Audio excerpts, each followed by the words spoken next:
আসমা রাদিয়াল্লাহু তাআলা আনহা বলেন قام رسول الله صلى الله عليه وسلم خطيبا আল্লাহ রাসূল সাল্লাল্লাহু আলাইহি ওয়াসাল্লাম বক্তব্য দেওয়ার জন্য দাঁড়ালেন ফাযাকার ফিতনাতুল মাউত দাঁড়িয়ে মৃত্যুর ফিতনা সম্পর্কে বলতে লাগলেন ফালাম্মা যাকারা যালিক যখন আল্লাহর রাসূল মৃত্যুর ফিতনাগুলিকে উল্লেখ করছিলেন দাজ্জাল মুসলিমুন দাজ্জা তখন তার সামনে উপবিষ্ট সাহাবায়ে কেরামগণ দাজ্জাল ভয়ে ভীত সন্ত্রস্ত হয়ে গেল কাঁদতে লাগলেন হু করে কাঁদতে লাগলেন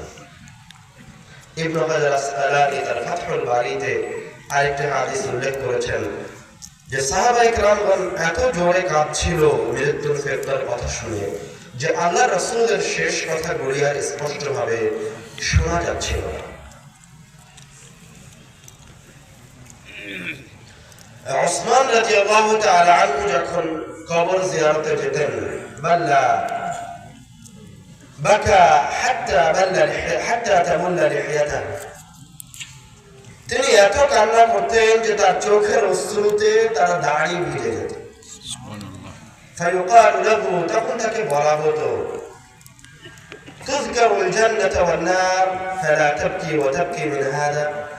আপনার সামনে জান্নাত এবং জাহান্নামের ভয়াবহ আযাবের কথা উল্লেখ করা হয় আপনি কান্নাকাটি করেন না ওয়া তাবকি মিন হাদা আর এই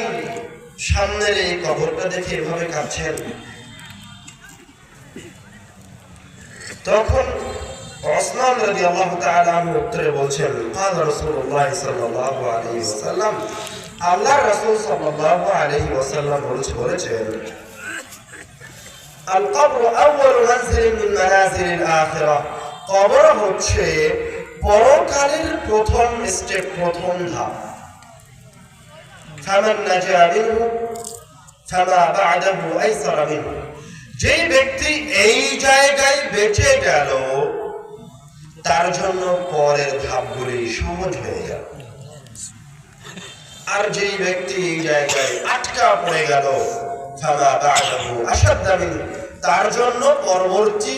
ধাপগুলি আরো কঠিন হয়ে